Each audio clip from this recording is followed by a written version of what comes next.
महफिल Urdu YouTube channel पर हम आपका एक बार फिर इस्तकबाल करते हैं और आपको खुशामदीद कहते हैं। अज़ीज़ तलबा व तालिबात, आज हम NCERT उर्दू क्लास 7 के लेसन नंबर 2 यानी सबक नंबर 2 को पढ़ेंगे और बुक का नाम है अपनी ज़बान।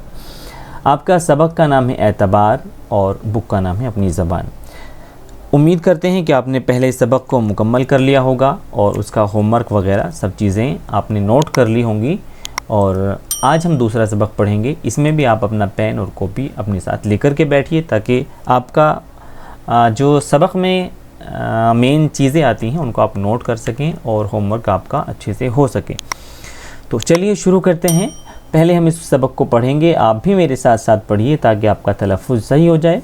क्योंकि कोई भी इबारत जब आप पढ़ते हैं सबसे पहली चीज़ है कि आपका उसमें प्रोनाउंसिएशन, उच्चारण यानी तलफ़्फ़ुज़ सही होना चाहिए। जी, मैं पढ़ूंगा, आप भी मेरे साथ साथ पढ़ते चलिए। सबक थोड़ा लंबा ज़रूर हो जाएगा लेकिन पूरा सबक एक ही वीडियो में कवर करेंगे, इसीलिए आप घबराइए मत, बोर मत होइए। आइए मेहनत से पढ़ते हैं। माँ को अपने बेटे और ज़मींदार को अपने लहलहाते हुए सरसब्ज़ शादाब खेत देखकर जो खुशी होती है वही खुशी बाबा भारती को अपना घोड़ा देखकर होती थी। ठीक है, सरसब्ज़ शादाब कहते हैं हरे भरे को। ये घोड़ा बड़ा खूबसूरत था, इसके मुकाबले का घोड़ा सारे इलाके में ना था। बाबा भारती उसे सुल्तान कहकर बुलाते थे। अपने हाथ से खुरेरा करते, खुरेरा कहते हैं घोड़ों के बालों में जो कंघी वगैरह करते हैं ना, या बालों को खुजाते हैं, सहलाते हैं, उस प्रक्रिया को, उस प्रोसेस खुरेरा कहते हैं। अपने हाथ से दाना खिलाते और देख देख कर खुश होते। सुल्तान से जुदाई का ख्याल भी उनके लिए नाकाबिले बर्दाश्त था। अब आप सबक के अंदर जो नाम आते हैं उनको याद करते हुए चलिए। देखिए, सुल्तान किसका नाम है? घोड़े का नाम है। जो बाबा भारती का घोड़ा है उसका नाम क्या है? सुल्तान है। जी, उनको वहम हो गया था कि मैं इसके बग़ैर ज़िंदा न रह सकूँगा। वो इसकी चाल पर फ़रेफ्ता थे यानी आशिक़ थे। कहते इस तरह चलता है जैसे ताऊस ऊदी ऊदी घटाओं को देखकर नाच रहा हो। ताऊस कहते हैं बच्चों मोर को।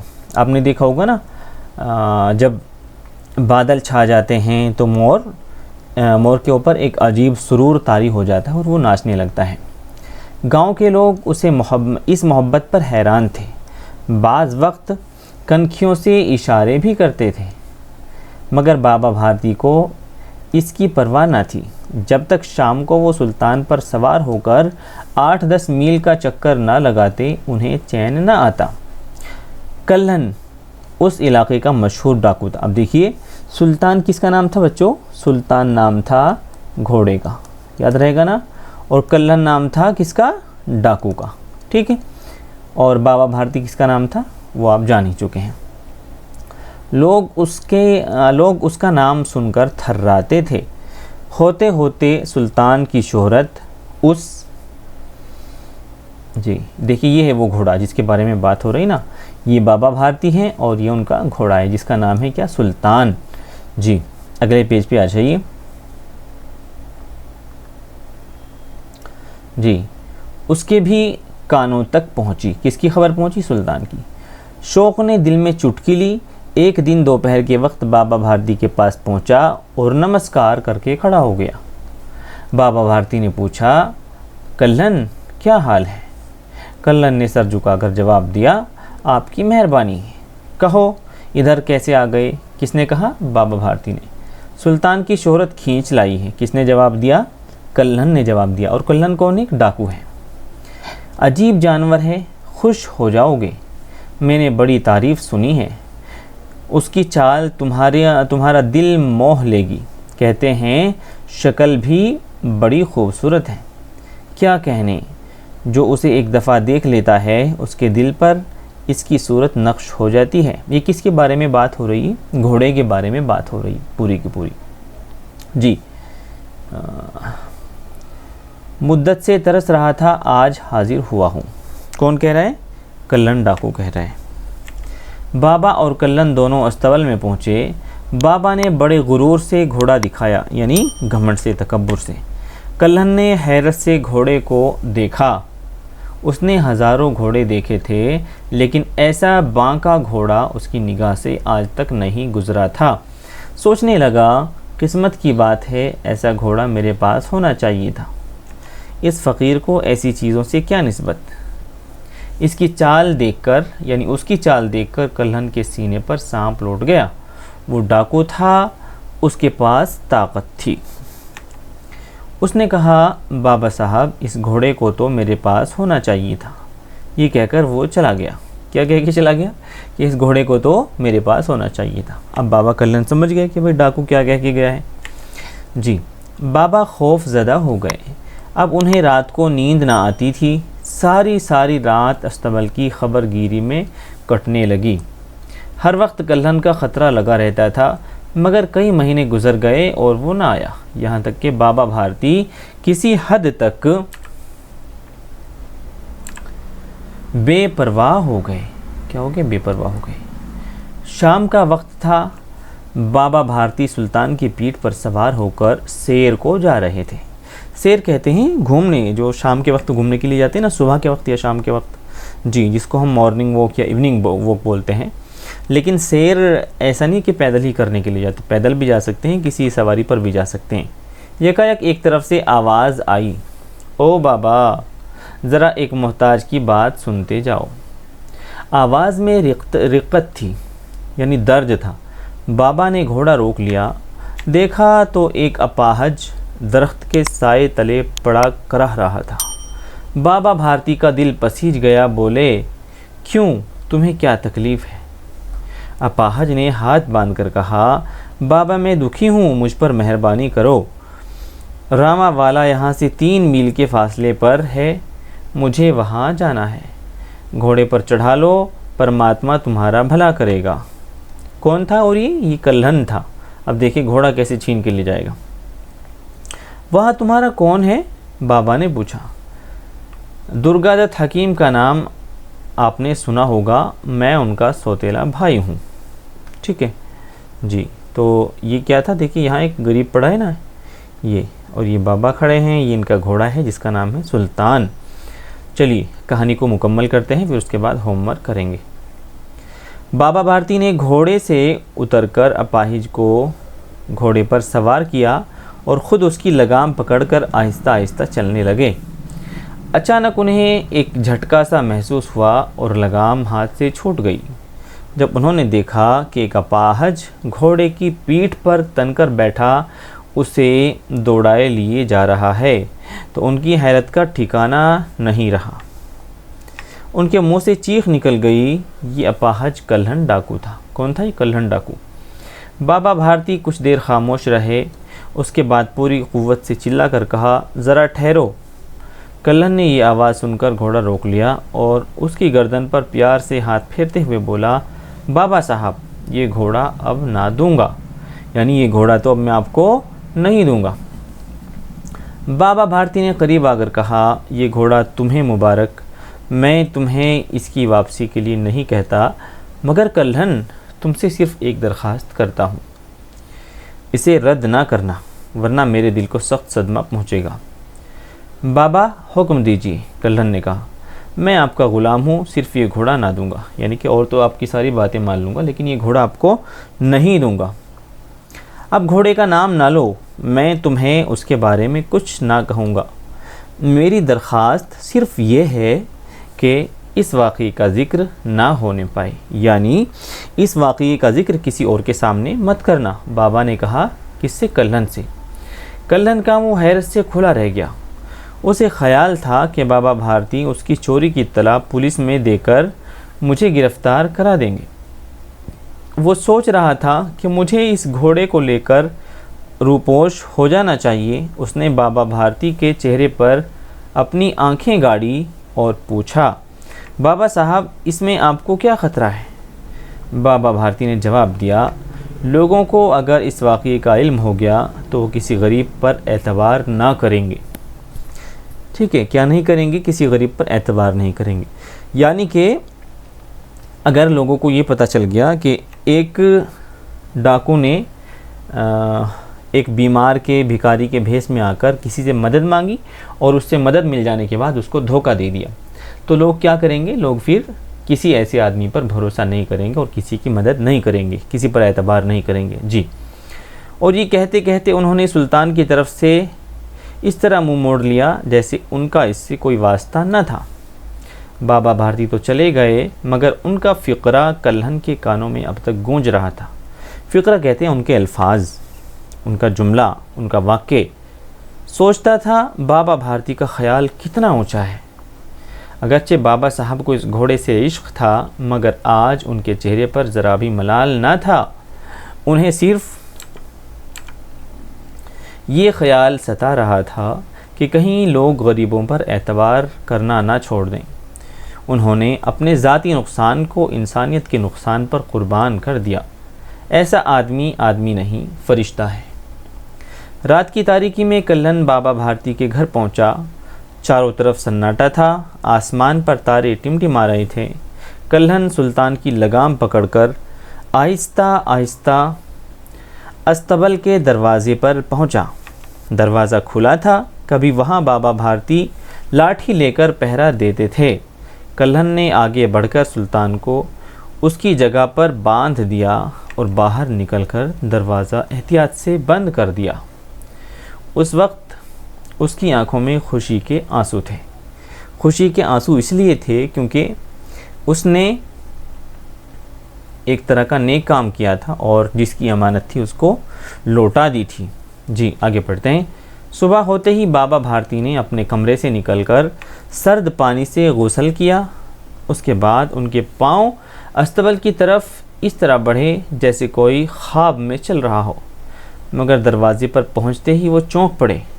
उन्हें अपनी गलती का एहसास हुआ। अब घोड़ा वहाँ कहाँ था?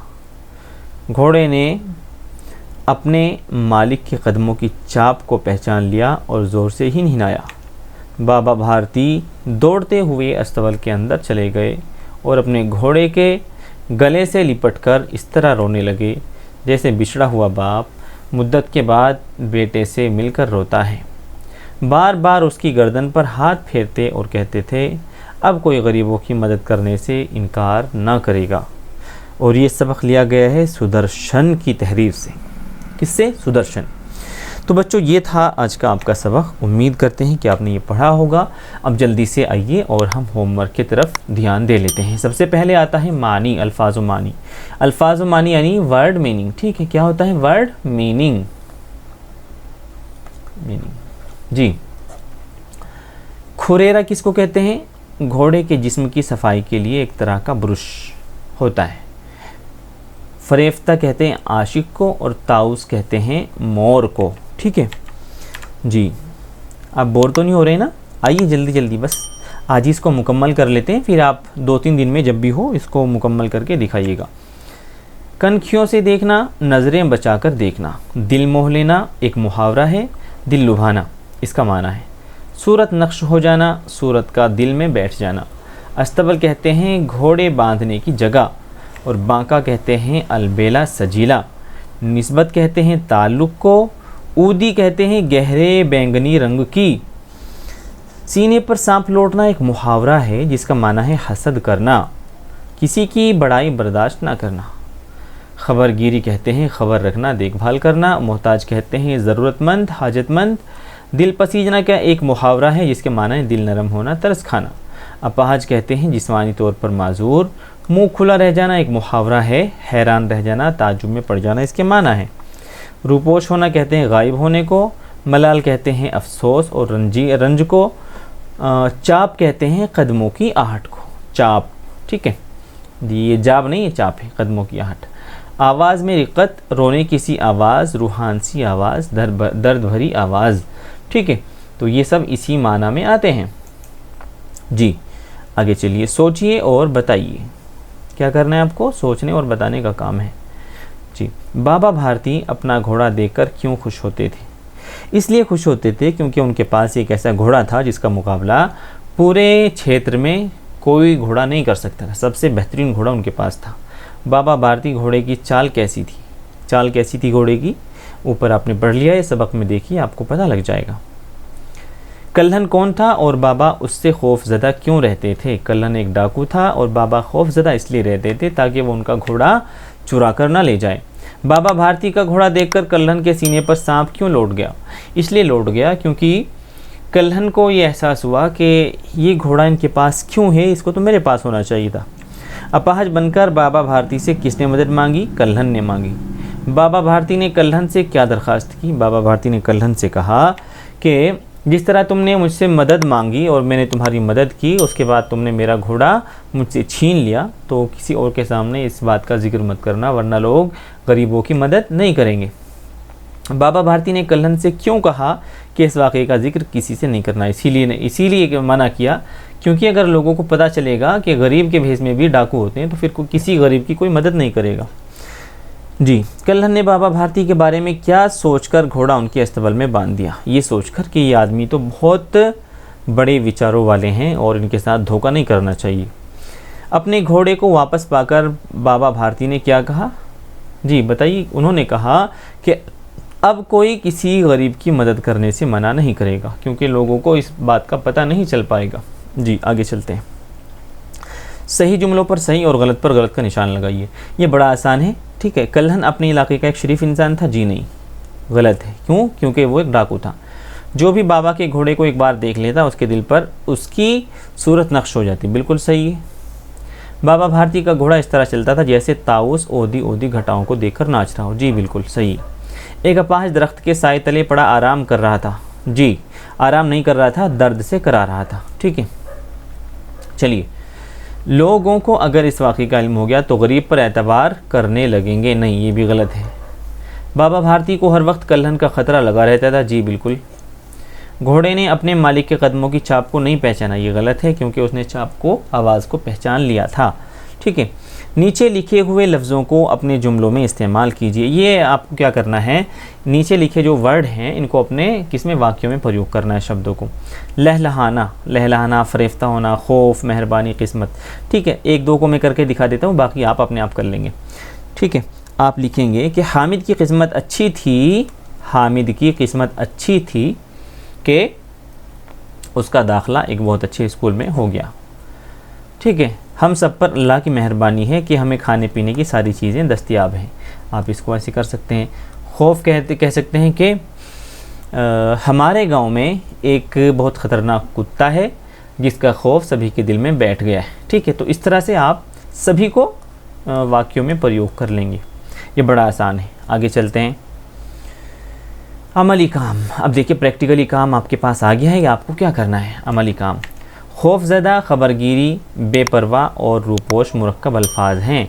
मुरक्कब से मुराद ऐसा लफ्ज़ है जिसमें एक से ज़्यादा लफ्ज़ इस तरह मिल गए हों या मिला दिए गए हों कि उनसे एक ही माना लिए जाते हों। इस तरह आप भी 5 नए अल्फाज बनाइए।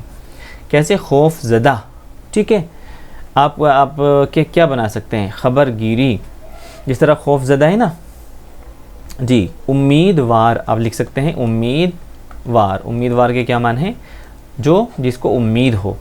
इस तरह के 5 आप बनाइए अपनी तरफ से। मैं आपको नहीं बताऊंगा ये, क्योंकि अगर सारी चीज़ें मैं बता दूंगा फिर आप कुछ भी नहीं करेंगे। जी चलिए गौर कीजिए और लिखिए। बाबा भारती, दिल्ली, गंगा। क्या करना है आपको? नीचे बताया गया। पहली किस्म के नाम ख़ास हैं, ये किसी ख़ास आदमी या किसी शहर या किसी ख़ास दरिया के लिए इस्तेमाल होते हैं। इन्हें इसमें ख़ास या इसमें मारफा कहते हैं। दूसरी किस्म के नाम आम हैं कि कोई भी लड़का या कोई भी घोड़ा या फिर कोई भी दरिया हो सकता है। उन्हें इसमें आम या इसमें नकरा कहते हैं। ठीक है, तो 2 तरह के नाम होते हैं, एक इसमें ख़ास होता है, एक इसमें नकरा या इसमें आम होता है। तीसरी किस्म के नाम किसी ख़ास हालत या कैफियत को ज़ाहिर करते हैं, उन्हें इसमें कैफियत कहते हैं। आप भी इन तीनों किस्मों के इसम 3-3 सोच कर लिखिए। अब जी इसको मैं थोड़ा सा आसान आपके लिए कर देता हूँ।